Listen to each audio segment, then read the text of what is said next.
believed that public life and politics afforded, a bully pulpit, for action and to change people's lives.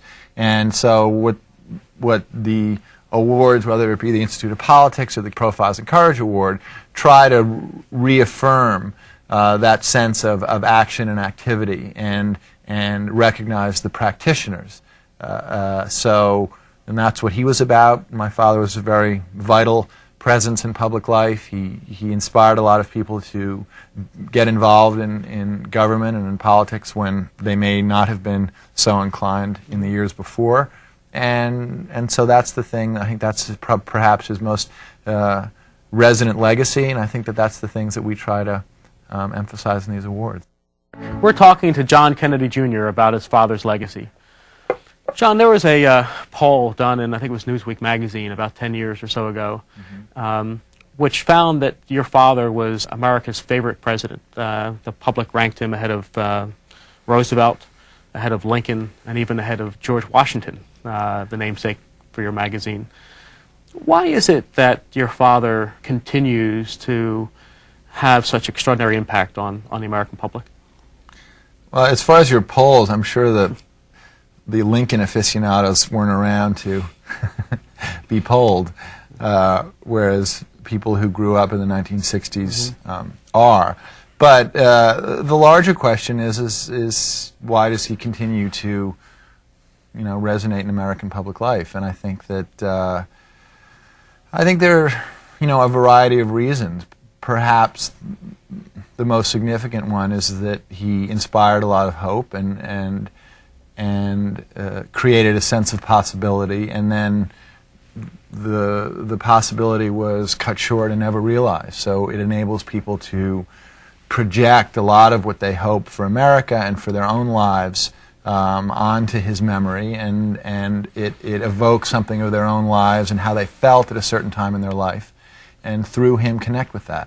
And that's important for people, I think. Yeah. When you think about his legacy, when you think of all the things he accomplished, what is there one thing that stands out in your mind as being most significant?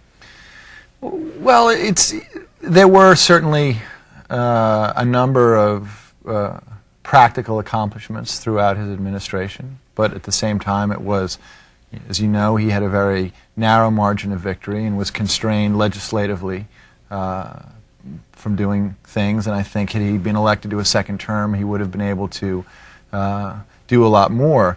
But I think the sort of intangible is that he made people feel that public life and politics was something worth going into, and he did. It's sort of a cliche now, but he did inspire a generation of people to get involved in political life. That's the thing that people say to me so often, whether on the street or people I meet who are in office, who say, listen, I just want you to know that, I got involved in politics because of your father or through Bobby. So I think that's up there. I don't know, whether it's the most, but that's certainly one of them. So beyond sort of the legislation and particular things he did, it was more this sort of the sense of expectation he created, the sense of hope. Yeah, I think it's one of them. How does his legacy impact you? Well, I mean, legacies are, he was my father, and I think legacies are the kinds of thing that you don't really speak about when you're talking about your parents. I grew up, obviously, in a family that valued public service, and and he provided a very compelling example. So, and we all, but at the same time, I think it's important that I think he would have wanted both his children to live their own lives and not try to mimic, for the sake of public expectation, his life. I have interests and I have sentiments and I have, that were passed on from him that I try to integrate into my life, and but at the same time try to do it, try to live a life that's reflective of my life and not somebody else's. One of the things that you've obviously chosen to do is go into journalism, and you founded this wonderful, very successful magazine, George.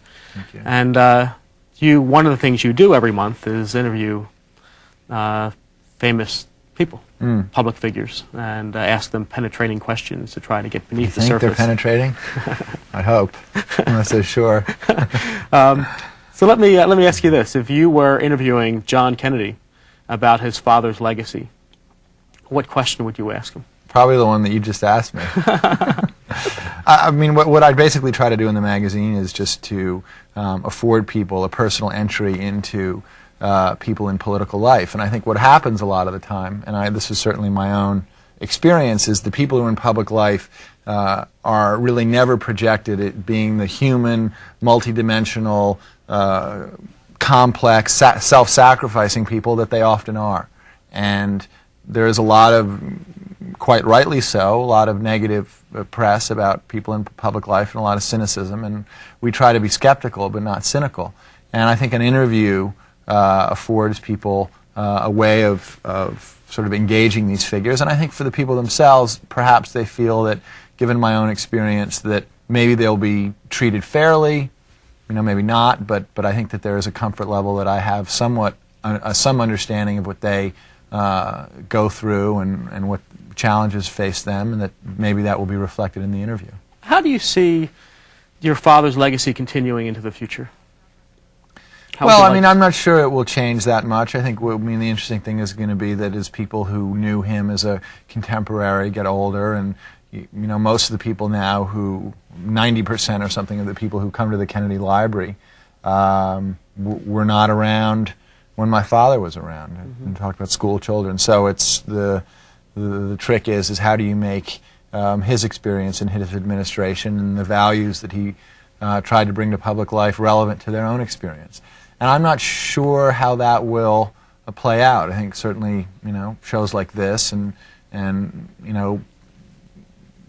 education in schools and things that we try to put in, George Magazine or other magazines, historically oriented pieces, we'll try to do that. But, he was always a very telegenic candidate and a president, and TV will help, and so I think that's going to help a lot to bring him to life to younger generations.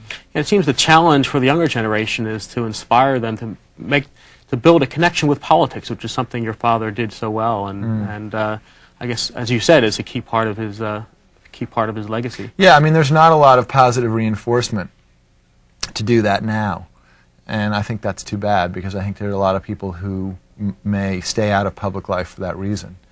But there are great rewards, and when people are ready for it, and they really want to go into public life, it's still the bully pulpit that it always was, and it still is a way of really engaging the great issues of the day. I'm not worried that there'll be a lack of people who will take on that sacrifice. Boy, I've just set up myself for the next great question, right? Let me think. What will I ask you now? So John, Yeah. you've just spoken about the wonders of public service and inspiring the next generation to go into politics. You think of anyone who, anyone in mind? My sister? Is that what you mean? Yeah. You asked me about my sister? Yeah. How about Caroline? Did you see her running for public No, office? I mean, in serious, it's certainly whether I'm going to go into public service is a question I get asked a lot. And for right now, I think that there are a lot of ways to participate in the public discourse and to engage people. And for me, right now, this magazine is a very important way. And in almost less than 2 years, we've flouted a lot of the conventional wisdom, which says that people aren't interested in politics, and we've engaged a considerable audience in politics and in the issues of the day, and that's very satisfying. And there are some members of my family that have gone directly into public life. For me, that's a very loaded situation. It's not a situation that one should step into casually. I think you better be ready for it, both personally, your family. It's like going into the military. Once you go, there's no going back.